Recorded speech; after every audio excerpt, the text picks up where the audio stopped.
Salut à toi et bienvenue. Alors, si tu es cliqué par hasard ou si tu es vraiment intéressé sur ce genre de produit que j'ai dans les doigts, les fameux boîtiers pour M2, alors ça te semble bien, on va pouvoir parler de celui-ci juste après ceci.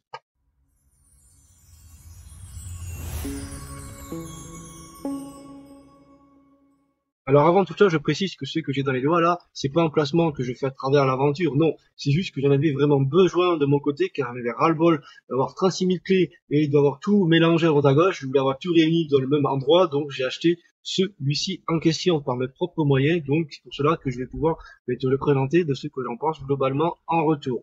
Donc, dans tous les cas, parmi tout un tas de marques diverses et variées et de modèles et de choix divers et variés dans ce type de boîtier pour M2, ben, j'ai choisi ce produit-là, cette marque-là en question, pour les régions qui sont, un, le tarif, deux, le look, comme tu peux le voir, il est RGB, la polyvalence qui est proposée aussi pour ce modèle que j'ai sélectionné. Donc tout ça a fait que, puis aussi, il me semble beaucoup plus robuste que d'autres modèles. Donc, bien entendu, il y a aussi qu'il est sur du 10 gigabits comme tu peux le voir. Donc ça, on va le voir avec le P3+, ce que ça va donner en termes de performance, car j'ai un deuxième P3+ crucial aussi sur ma machine. Donc on va pouvoir le comparer avec le deuxième P3+. Dans tous les cas, il y a d'autres informations qui sont notées ici. Bon, tu ne le verras pas, tout simplement, il n'est pas de focus sur la caméra. Mais ce n'est pas grave. C'est juste pour souligner que, ce fameux boîtier, il est compatible avec les M2 SSD. Ensuite, il est RGB. En 3, au bout de 10 minutes, il se met en veille. Donc, qu'est-ce qui se met en veille? J'en sais rien, mon ami. Pourquoi? Parce que tout simplement, que ce soit l'éclairage RGB ou que ce soit le fait que tu ne l'utilises pas pendant X temps, il ne se met pas vraiment en veille. Donc, je ne vois pas pourquoi il parle de mise en veille. Ensuite, on a un petit pilote, un petit driver à télécharger que je vais te dire ne le fais pas parce qu'il sert strictement à rien. Déjà, un, mon antivirus ne voulait pas l'exécuter, télécharger. Deux, Windows ne voulait pas l'exécuter. Et même si tu forces l'accès, que tu l'installes, tu le vois bien dans tes programmes, mais il n'améliore rien du tout au niveau des performances, il n'apporte rien de plus. Et donc, peut-être revendre les données à des sites tiers ou quoi que ce soit, peut-être bien. Donc, reste méfiant sur celui-ci au passage. Ensuite, à l'arrière, on a des informations complémentaires. Bien entendu, c'est pour te dire qu'il y a deux modèles disponible. Le premier modèle que j'ai pas pris, c'est le modèle qui prend uniquement la connectique M2 NVMe. Le second que j'ai sélectionné, qui me semble beaucoup plus intéressant et surtout beaucoup plus polyvalent, c'est que tout simplement, bien sûr, il y a le fameux M2 NVMe qui est pris comme protocole, mais en plus, il y a un deuxième protocole qui est le fameux NGFF. Alors, si tu l'as entendu parler, mais tant mieux. Si tu sais pas ce que c'est pas grave. De toute façon, je te mets au-dessus les initiales pour savoir ce que ça veut dire en général. C'est un protocole qui est sorti dans les années 2013-2014 qui permet de donner un peu plus de polyvalence, comme par exemple tu peux mettre une clé M2 Wi-Fi à l'intérieur par exemple. Alors si je me suis planté, corrigez-moi bien sûr dans les commentaires, mais dans tous les cas, ça offre un peu plus de liberté. Donc c'est pour ça que j'ai préféré ce modèle-là. Ensuite, les deux modèles sont compatibles bien sûr type C. Les deux modèles proposent d'être compatibles avec Windows, avec Linux et avec Mac, mais pas avec Android parce que c'est pas noté. Donc est-ce que c'est vraiment pas compatible avec Android? J'en sais rien. De toute façon, moi, je ne pourrais pas le tester car mon téléphone, lui, il est avec une connectique ancienne, c'est du micro USB. Du coup, ben, comme il n'y a pas cette connectique-là, ben, je peux pas le tester de mon côté. Bon, dans tous les cas, c'est pas très dramatique.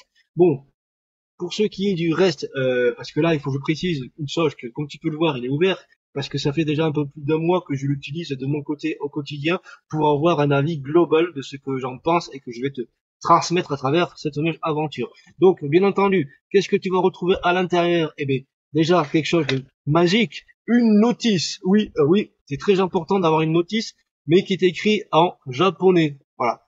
Dans tous les cas, qu'est-ce qui est écrit en bref résumé, c'est comment accéder à la partie de l'éclairage RGB et que je vais te le dire comment faire par la suite. Ensuite, il nous autorise à aller télécharger sur un site qui est bien affiché dessus pour aller chercher le fameux driver que je te déconseille comme je l'ai dit au tout début.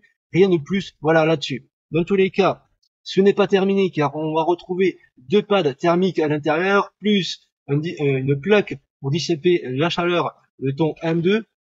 Tu vas retrouver, alors je vais essayer de bloquer ça dans un coin pour que tu puisses mieux voir, mais dans tous les cas c'est un genre de petit support qui va permettre de bloquer ton M2. Ensuite tu vas retrouver une deuxième vis complémentaire, bien entendu il y aura bien sûr son câble. Alors le câble est plutôt court, je trouve ça un peu frustrant un tout petit peu plus long, ça serait vraiment intéressant. Il n'y a pas d'accessoire non plus pour pouvoir bloquer le câble avec le boîtier directement, comme ça au moins il est toujours être avec lui. Dans tous les cas, là on a du type C vers du USB 3.0. On peut le déboîter, alors c'est un petit peu dur dessus, mais il faut tirer un petit peu, mais on retrouve après le fameux type C vers type C qui va permettre de délivrer les fameux 10 gigabits. Ça on le verra avec le test si c'est vrai ou si c'est faux. Dans tous les cas, ben, on a un câble quand même qui me semble de très bonne facture en termes général. Et je n'ai pas terminé, encore des choses et des choses, un tournevis de catégorie T5. Voilà, qui va nous permettre de dévisser et de visser la plaque du fameux boîtier. On retrouvera une Dragon qui sera aussi incluse. Il faudra toi-même l'installer bien entendu si tu veux. Alors moi j'aurais préféré à la place d'une Dragon plutôt quelque chose qui un anneau métallique, quelque chose comme ça pour pouvoir l'avoir dans version porte-clés. Et bien sûr le fameux boîtier en lui-même qui fait vraiment son poids, vraiment il est massif comme ma, voilà. Bon, blague à part, je vais aussi te montrer comment ça ressemble un petit peu à l'intérieur. Je vais pas non plus tout démonter parce que il faut que tu saches que c'est assez galère pour ma part de le démonter, car une fois qu'il est monté, si tu fais comme moi, ça veut dire que si tu mets deux pads, mais du coup il fait contact, du coup le pad colle sur le support. On retrouve quand même une plaque quand même assez épaisse. Je sais pas si tu la vois très très bien l'épaisseur, mais honnêtement on a une belle épaisseur que je trouve vraiment assez cool. Tu le vois aussi ici l'épaisseur du boîtier. Alors, petite chose sur l'histoire d'avoir installé deux pads. C'est que tout simplement, dans le premier test que j'avais effectué, qui est tout simplement de balancer dessus de la lecture et de l'écriture, pendant une longue période, environ une trentaine de minutes, si ce n'est pas davantage, j'ai remarqué qu'avec un seul pad plus la petite plaque que tu viens poser pour bloquer ton fameux pad, eh bien, j'attendais avec mon petit P3 les températures qui tournaient dans les alentours de 60-70 degrés sans aucun problème. Donc ça m'a un petit peu inquiété et du coup je me suis dit que je vais mettre le deuxième pad. Avec le deuxième pad, on perd un petit peu de température, mais j'ai eu une idée peut-être un petit peu conne, j'en sais rien, dites-moi dans les commentaires. C'est que j'ai eu l'idée en fait, voilà, je vais essayer de mettre ça comme ça, de foutre de la pâte thermique sur le dissipateur qui permet de bloquer le premier pad. Et depuis que j'ai fait ce petit test, j'ai remarqué que ce fameux boîtier, eh bien, il ne dépasse pas les 40 degrés depuis que j'ai fait ça. Donc voilà, je pense que ça doit aider à mieux dissiper la chaleur avec la pâte thermique plus le pad collé dessus. Dans tous les cas, pour ce qui est de la fixation, c'est vraiment très très simple. Dans tous les cas, maintenant d'avoir vu un petit peu comment ça se passe à l'intérieur, en plus à noter que je viens de perdre le vis au passage, c'est super, donc voilà, on va aller chercher après, c'est pas grave, on va mettre le deuxième vis. C'est cool d'avoir un deuxième vis.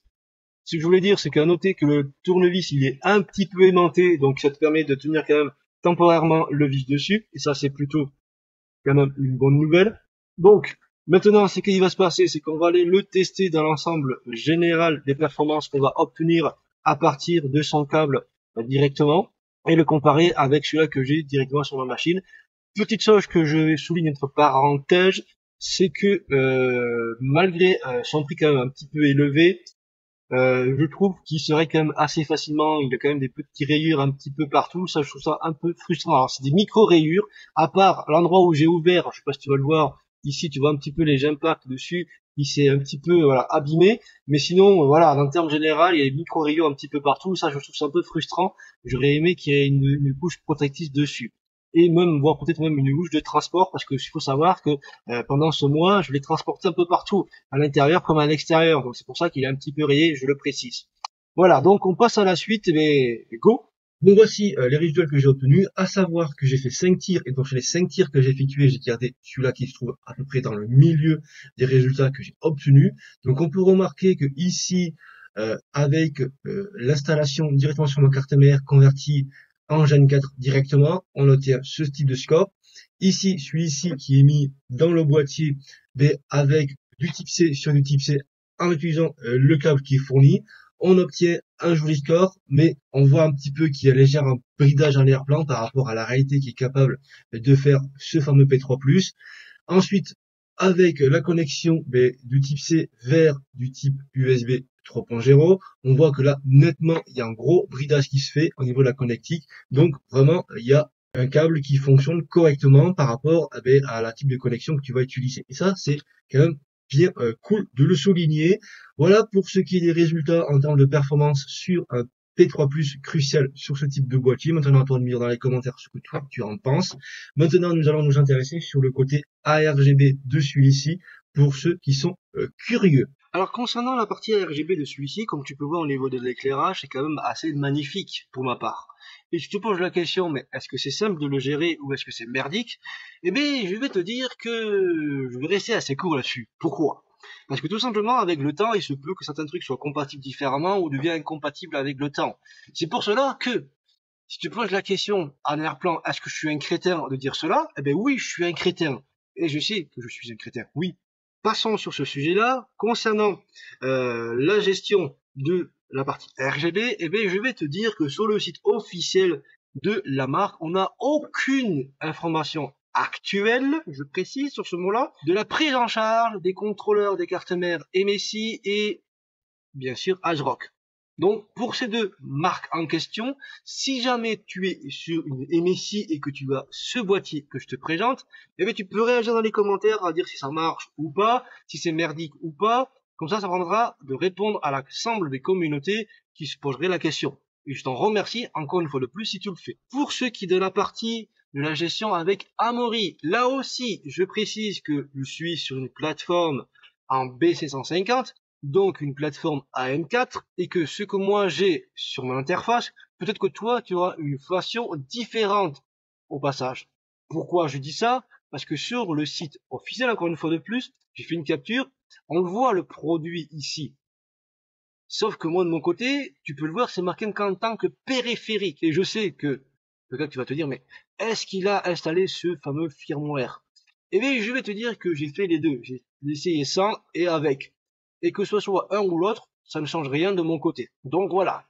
Mais ce n'est pas très grave au final de ce détail-là. Pourquoi? Parce qu'en fin de compte, qui c'est qui va réellement prendre le relais en air-plan? C'est Windows. Et oui, ce fameux éclairage dynamique qui prend de plus en plus de périphériques dans sa gestion. Et ça, c'est cool, honnêtement. Et donc, il faudra simplement cliquer ici pour aller dans la partie éclairage dynamique. Et c'est là que tu vas pouvoir tout gérer sur ce boîtier-là. Mais attention, tu ne veux pas du tout qu'il soit géré par soit Aura, soit par le fameux éclairage dynamique. Il faudra simplement ici de désactiver l'application. Et du coup, comme tu peux le voir, il est par défaut. Mais pour ceux qui se posent la question, mais est-ce que ça fonctionne avec signal RGB? Eh bien pour ma part, oui, ça fonctionne car dans la partie contrôle de la lumière, c'est grâce à cette partie de paramètres que tu vas pouvoir choisir qui c'est qui contrôle ceci. Est-ce que c'est signal RGB ou est-ce que c'est tout simplement Aura ou est-ce que c'est Windows? Quand je dis Windows, je dirais éclairage dynamique. Et comme tu peux le voir, ici, signal HRB j'allais dire, il est présent parce que je l'ai testé et ça fonctionne sans aucun problème, personnellement parlant. Il n'y a que avec Amaury que signal RGB, il fout toujours la merde. Problème de confusion, chaque fois. Mais bon, dans tous les cas, si tu veux que ça soit Windows qui prend le relais, il suffit de prendre ceci et le déplacer. Et comme tu peux le voir, ça a changé. Et du coup, là, c'est Windows qui prend le relais, comme tu peux le remarquer, au niveau de la personnalisation. Ici, je suis en bleu, je suis en effet dégradé ici, en version horizontale, et tu le vois en rouge ici. Donc tu vois que c'est ce qui est énoncé ici. Si jamais je veux changer de thème, je pars sur un thème, par exemple effet molette, tout en laissant les mêmes couleurs, et tu vois que c'est pris en charge automatiquement. Si je veux que ça soit un peu plus luminosité, à fond, pour que tu puisses voir que ça envoie du lourd, en termes de luminosité, ben voilà. Si jamais tu veux faire en sorte d'avoir une couleur un peu plus personnalisée, tu fais sélectionner, et tu choisis la couleur que tu veux. Si tu veux par exemple un petit vert qui flash ici, voilà, ou choisir ce que tu veux ici, tu choisis, il n'y a pas de souci, tu vois. Ça fonctionne automatiquement. Donc voilà pour cette fameuse partie en question. Donc on va remettre signal RGB. Donc je rappelle que cette partie-là, le bas, c'est celui-là qui prend en premier lieu. Ensuite c'est celui-ci en deuxième et en troisième c'est celui-ci. Voilà. 1, 2, 3. Ça marche comme ceci, mais pas dans l'autre sens. Voilà pour ce petit détail technique au niveau de la gestion RGB de celui-ci. On passe maintenant à la conclusion globale de ce que j'en pense de ce produit. Est-ce que c'est un bon produit ou est-ce que c'est de la merdasse? Eh bien, c'est parti. Alors si tu es arrivé jusqu'ici mon ami, ça veut dire que tout simplement le suite t'a intéressé et pour moi ça me fait plaisir en tant que petit créateur quand les gens arrivent jusqu'à la fin de la vidéo. Et c'est pour cela que je te remercie encore une fois de plus. Pour ce qui est de la partie conclusion, est-ce que c'est quelque chose que je te recommande ou pas? Au final c'est assez délicat. Parce que déjà, j'ai pas signé de contrat donc je vais pas me forcer à te dire oui achète-le à tout prix. Mais deux, c'est que tout simplement, il y a tellement de diversité de boîtiers de M2 sur le marché, de marques diverses et variées, que plutôt même envie de te dire, analyse tout ce que je t'ai montré dans cette vidéo, va voir d'autres vidéos en parallèle, va aller sur les sites marchands, ou déjà avis des consommateurs, va même sur les sites des marques, pour voir un petit peu plus en détail, et après tu fais ton propre point de vue là-dessus. Voilà. Je préfère dire ça comme cela. Après, dans tous les cas, moi de mon côté, par rapport à mes critères de sélection, il correspond quasiment toutes les cases sans aucun problème. Il y a juste une petite perte de 10% parce que je suis déçu juste dans une petite partie. Mais il y a aussi un point de vue que, personnellement parlant, j'ai pas de réponse à cette question à l'heure actuelle, que cette marque-là, cette fameuse marque, je sais pas comment la qualifier. Est-ce que c'est une marque premium ou est-ce que c'est une sous-marque? Pourquoi je dis ça? Parce qu'en fait de compte, ici, à l'arrière de la boîte, ici on a deux adresses. On a l'adresse de la marque, on a l'adresse d'une autre marque en parallèle. Sur le manuel, ce qui est noté pour le fameux driver bizarre, ben c'est pas sur la première marque, c'est la deuxième marque. À noter que quand tu vas sur le site, tu retrouves le même driver. Donc je sais pas comment qualifier cela parce que la deuxième marque en question, il s'agit d'Orico. Et Orico, on les connaît pourquoi? Ben pour ce type d'accessoires, mais aussi pour les hubs, pour les NAS, pour les baies de stockage, tout un tas de choses. Il y a diversité de produits sur leur site, et c'est pour ça que c'est difficile de choisir lequel produit M2 tu vas choisir sur leur plateforme. Par contre, quand tu vois sur cette marque-là, j'ai l'impression que c'est peut-être un peu plus calé, parce qu'il y a peut-être il y a moins de choix, certes, mais je sais pas. C'est mon ressenti en tant que consommateur. Peut-être que je me fais avoir, j'en sais rien. De toute façon, je l'ai souligné que je suis un crétin, donc bon. Bon, blague à part, il y a aussi un point de vue qui se pose question à la plan. Est-ce que pour toi déjà le RGB est quelque chose qui met en avant ce petit boîtier et que ça te donne envie d'avoir du RGB dessus, ou est-ce que tu t'en fous complètement, tu préfères avoir quelque chose de classique? Moi personnellement parlant, je suis un petit peu déçu du côté RGB. Pourquoi? Parce que tout simplement, moi je me suis dit, vu que c'est quelque chose que tu transportes à notre à gauche, il doit avoir son propre soft de contrôle ou avoir la possibilité de pouvoir l'intégrer dans la puce qui vient garder en mémoire le thème en question. Et au final, ben, c'est pas le cas. Parce que tout simplement, si tu vas sur la machine A et la machine B, on va dire que la machine A a un thème rouge, la machine B est blanche, et puis tu vas sur un PC portable où il n'y a aucun logiciel de contrôle, et automatiquement, lui va revenir en mode arc-en-ciel. Et du coup, il va changer de thème à chaque fois. Et ça, c'est pour ça que je suis un peu déçu sur cette partie-là. Ensuite, il y a les fameux micro-rayures que j'ai soulignées qui me dérangent, comme je le transporte dans la voiture, à l'extérieur, ainsi de suite. Donc, il y a ces micro-rayures, et puis, il y a le fameux câble que je crois un tout petit peu court. À 10 cm de plus, ça aurait aidé. Et en plus de ça, s'il y aurait soit une sacoche de transport pour tout mettre dedans, ou voir un système de blocage du câble inclus, ça serait vraiment un banger pour moi, personnellement parlant, vu que j'utilise pour le transport. Voilà, pour ce détail-là, pourquoi j'ai enlevé 10%. Après, c'est juste mon point de vue sur ces détails. Ensuite, il y a un autre élément qu'il faudra prendre en compte, parce que, comme je l'ai dit à travers cette présentation, c'est qu'il est massif, il fait son poids, comme ce que j'ai entre les jambes. Et peut-être pour toi, tu préfères avoir quelque chose de léger, plus facile à manipuler dans les doigts. Je ne sais pas. Ça, je peux pas deviner à ta place. Donc ça aussi, il faudra le prendre en compte. Le poids du boîtier peut être une influence pour toi. Voilà, tout ce que je peux te dire sur cette partie-là, mais sans compter que concernant les performances, par contre, je suis surpris. Oui, je suis surpris parce que en utilisant la troisième technique des boîtes thermiques que j'ai appliquée, eh bien, en balançant un fichier en écriture et après en lecture, un fichier quand même de 250 Go, je le souligne, eh bien, les températures tournaient entre 40 et 41 degrés. On continue, super, nickel. Et puis, ce qui était vraiment très intéressant, c'est que quand tu mets du type C sur du type C, ou du type C vers du USB, puisque je l'ai fait aussi, voire même sur un web, eh bien, le débit reste tout le long stable pendant le téléchargement, le transfert, peu importe comment tu vois la chose. Et ça, c'est cool. Il n'y a pas une chute ni quoi que ce soit dans un dossier. Et ça, c'est parfait. Voilà, j'ai fait le tour complet. Maintenant, ben, à toi à jouer dans les commentaires. À toi de lâcher un pouce, ça te plaît ou pas. Si tu veux pas louper la prochaine aventure. Car la prochaine aventure, on va s'intéresser à une petite enceinte intéressante, connectée. Tu vas voir. Je pense que elle va te donner envie. Allez, on se retrouve pour une prochaine et abonne-toi.